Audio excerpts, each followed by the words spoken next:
नमस्कार दोस्तों, बात करना चाहता हूं भारत के उस महान ऋषि, उस महान वक्ता, उस महान विचारक और संत विवेकानंद के बारे में। 12 जनवरी 1863 में कोलकाता में उनका जन्म होता है। माता भुवनेश्वरी देवी, वो विश्वनाथ दत्त के घर पर। दरअसल विवेकानंद जी के पिताजी वकील थे। उनके दादाजी फारसी के बहुत बड़े विद्वान थे। कई सारी बाइबल, फारसी की कई सारी किताबें पढ़ा करते थे। तो घर में इतना शानदार माहौल था कि बड़े बड़े लोग आया करते थे। वहीं से विवेकानंद के मन में एक जिज्ञासा जागृत होती है कि भगवान होते हैं या नहीं। इन्हीं प्रश्नों के खोज में, इन्हीं जिज्ञासाओं की खोज में एक दिन उन्हें रामकृष्ण परमहंस की प्राप्ति होती है। दरअसल विवेकानंद जी बचपन से ही काफ़ी बीमारियों से ग्रसित थे। पेट की बीमारी, फिर छोटी सी उम्र में उनके पिताजी का देहावसान हो गया। इसके बाद उनके कंधे पर बहुत बड़ी जिम्मेदारी आ जाती है। साथ में रामकृष्ण परमहंस के साथ वो समय बिता रहे थे और घर में इतनी दयनीय स्थिति हो गई थी कि खाने के लिए रोटी नहीं हुआ करती थी। विवेकानंद जी की पिताजी की मौत के बाद उनके भाई भूपेंद्र नाथ दत्त को उन्होंने संभाला और माता भुवनेश्वरी देवी के लिए खाने की व्यवस्था करते थे। विवेकानंद दरअसल उनका शुरुआती नाम नरेंद्र नाथ दत्त था, लेकिन खेतड़ी के महाराजा ने उनका नाम विवेकानंद दिया।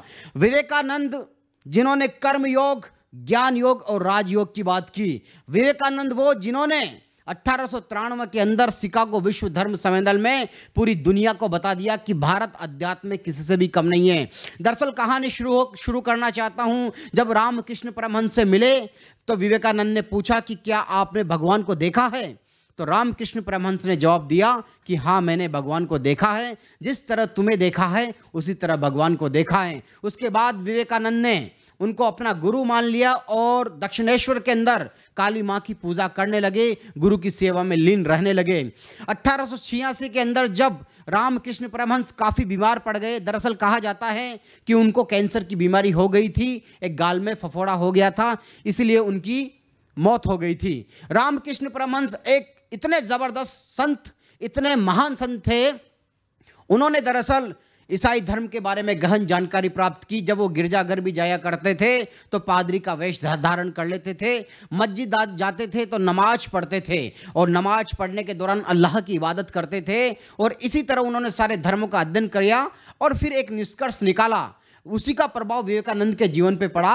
रामकृष्ण परमहंस ने कहा कि जिस तरह से सारी नदियां एक समंदर के अंदर मिला करती है, उसी तरह सभी धर्म के रास्ते अलग अलग है, पंथ अलग अलग हैं, लेकिन सबका उद्देश्य केवल भगवान की प्राप्ति है, मोक्ष की प्राप्ति है। जब 1886 में रामकृष्ण परमहंस की मृत्यु हो जाती है, देहावसान हो जाता है, तो विवेकानंद काफ़ी अकेले पड़ जाते हैं। और कहा जाता है कि जब रामकृष्ण परमहंस बीमार थे तो उनके कफ के कटोरी और खून सब फेंका करते थे। इतनी जबरदस्त शुश्रूषा और सेवा की विवेकानंद ने रामकृष्ण परमहंस की। जब रामकृष्ण परमहंस संन्यास लेने से पहले और भारत भ्रमण करने से पहले जाना चाह रहे थे तो माँ शारदा देवी से उन्होंने आज्ञा लेना चाहिए। तो माँ शारदा जो कि रामकृष्ण परमहंस जी की पत्नी थी, उन्होंने उनकी परीक्षा लेनी चाहिए। उन्होंने कहा, वो सब्जी काट रही थी रसोई के अंदर। रामकृष्ण परमहंस की पत्नी शारदा ने विवेकानंद से कहा कि ये रसोई में जो चाकू पड़ा है वो मुझे दे दीजिए। तो रामकृष्ण परमहंस ने वो चाकू दिया।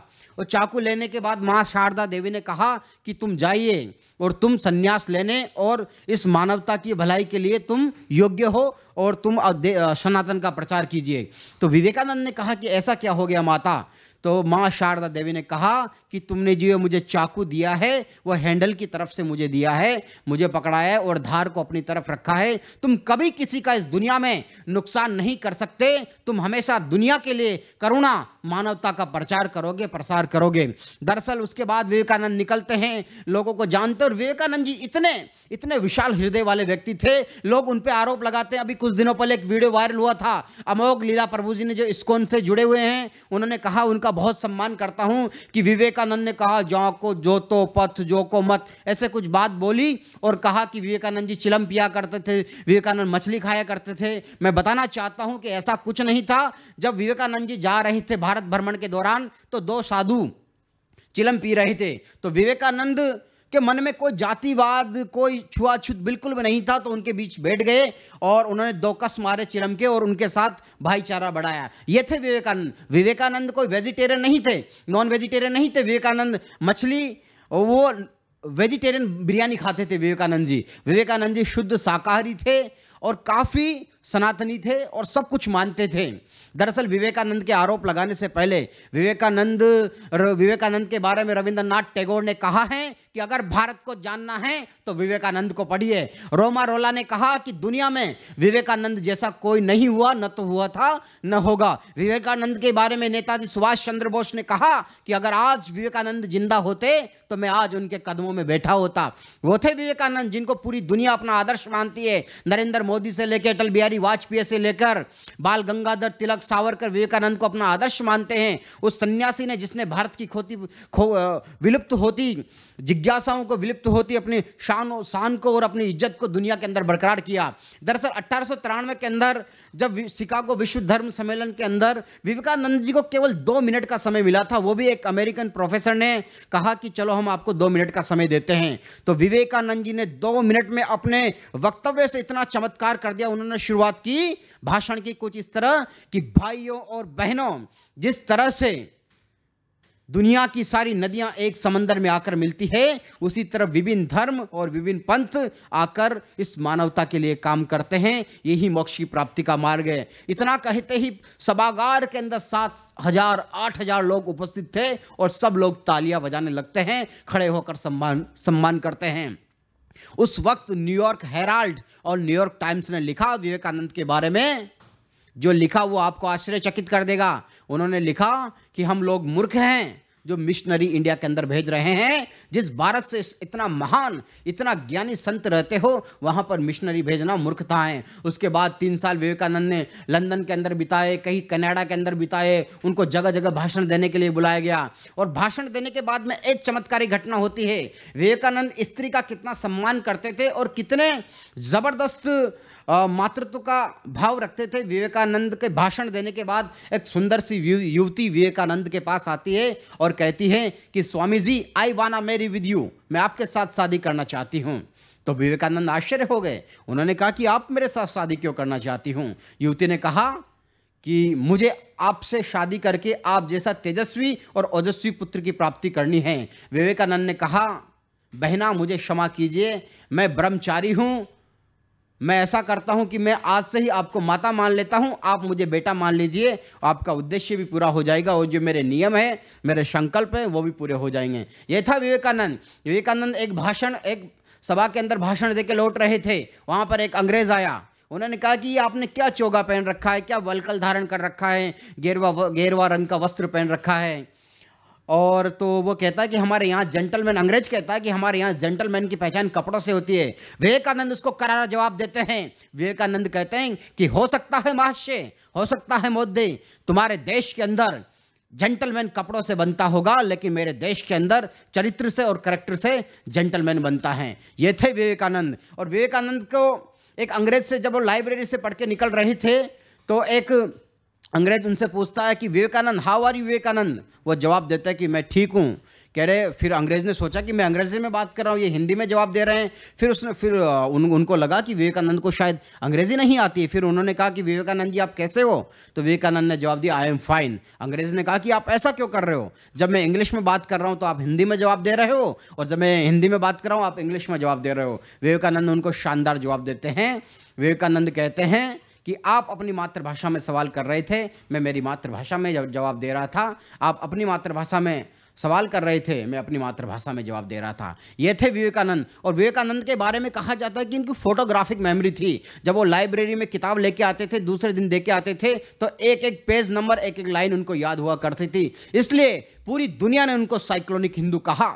विवेकानंद को साइक्लोनिक हिंदू कहा। और जमशेदजी टाटा उनसे प्रेरणा लेके हिंदुस्तान के अंदर साइंस इंस्टीट्यूशन की स्थापना करते हैं, वैज्ञानिक संस्थाओं को बढ़ावा देते हैं। विवेकानंद शिक्षा के बारे में कहते हैं कि जो मैकाले ने जो शिक्षा चलाई है वो बहुत गलत है। शिक्षा का असली उद्देश्य है व्यक्ति को जीवन के लिए तैयार करना, संघर्ष के लिए तैयार करना। शिक्षा केवल रोजगार और बाबू बनाने का तरीका नहीं है। शिक्षा वो है जो आपके अंदर समग्र क्रांति लेकर आए, सर्वांगीण आपका विकास करे, वो शिक्षा होती है। इसलिए विवेकानंद कहते हैं कि आपको प्रैक्टिकल नॉलेज पे ध्यान देनी चाहिए। और पूरी दुनिया से और भारत से कहा करते थे कि भारत का अध्यात्म सर्वश्रेष्ठ है।